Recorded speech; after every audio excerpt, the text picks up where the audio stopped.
ভারত বাংলাদেশের সম্পর্ক একেবারে তলানিতে ঠেকলো। ভারতীয়দের জন্য পর্যটক ভিসা দেওয়া পুরোপুরি বন্ধ করে দিল বাংলাদেশ। কিন্তু হঠাৎ করে এইরকম একটা সিদ্ধান্ত কেন নিল ঢাকা? ভারতীয়দের জন্য বাংলাদেশে বেড়ানো বন্ধ, পর্যটক ভিসায় স্থগিতাদেশ জারি, সীমান্তের ওপারে চুরে পড়ল ব্রেক, ভারতীয়দের ভিসা বন্ধ করলো বাংলাদেশ। নিরাপত্তা আতঙ্কে করার সিদ্ধান্ত, ভারতীয় পর্যটকদের ঢুকতে দিচ্ছে না ঢাকা। কলকাতা থেকেও বন্ধ ভিসা, বাংলাদেশ ভ্রমণে পুরো দেশে লক। নির্বাচন যত এগোচ্ছে ততই করা হচ্ছে ঢাকা। বেড়াতে যাওয়া যাবে না, কাজের ভিসা চালু। বাংলাদেশে নতুন নিয়ম জারি হয়ে গেল। ভারত বাংলাদেশ সম্পর্কে কতটা প্রভাব পড়বে? হাসিনা পরবর্তী অশান্তিতে টান, ভারতীয় পর্যটকদের জন্য চলে এলো সতর্কবার্তা। ভিসা দরজার বন্ধ, কিন্তু বিজনেস চালু। ঢাকার হিসেব কি দেখুন। ভারতীয়দের জন্য পর্যটক ভিসা দেওয়া বন্ধ করে দিল বাংলাদেশ। বুধবার থেকে এই সিদ্ধান্ত কার্যকর হয়েছে বলে ভারতীয় বিদেশ মন্ত্রক সূত্রে খবর।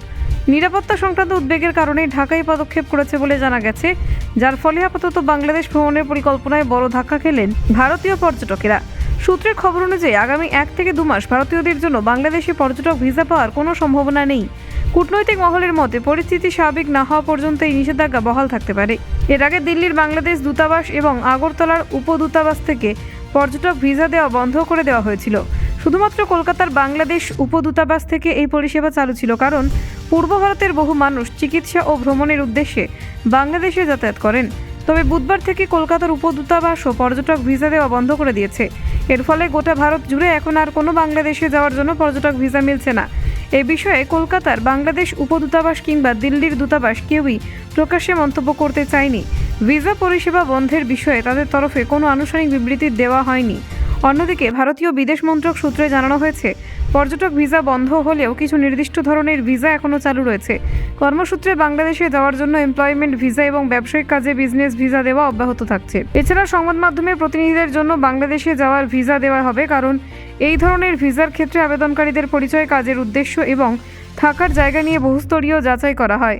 কূটনৈতিক সূত্রের মতে এই যাচাই প্রক্রিয়ার ফলে সংশ্লিষ্ট ব্যক্তিরা কোথায় যাচ্ছেন, কতদিন থাকছেন এবং কী উদ্দেশ্যে যাচ্ছেন সেই সমস্ত তথ্য বাংলাদেশের প্রশাসনের কাছে স্পষ্ট থাকে। ফলে নিরাপত্তা নিশ্চিত করা তুলনামূলকভাবে সহজ হয়।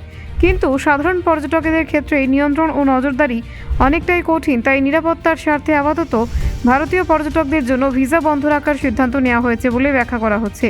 তবে বিশেষ ক্ষেত্রে সাধারণ নাগরিকদের জন্য ভিসা দেওয়া হতে পারে, যেমন পারিবারিক জরুরি কারণ বা মানবিক কারণে ভিসা দেওয়ার সিদ্ধান্ত সংশ্লিষ্ট দূতাবাস এবং উপদূতাবাস নিজস্ব বিবেচনায় নিতে পারে। এই সিদ্ধান্তের নেপথ্যে বাংলাদেশের বর্তমান রাজনৈতিক পরিস্থিতি বড় ভূমিকা নিয়েছে বলে মনে করছেন পর্যবেক্ষকরা।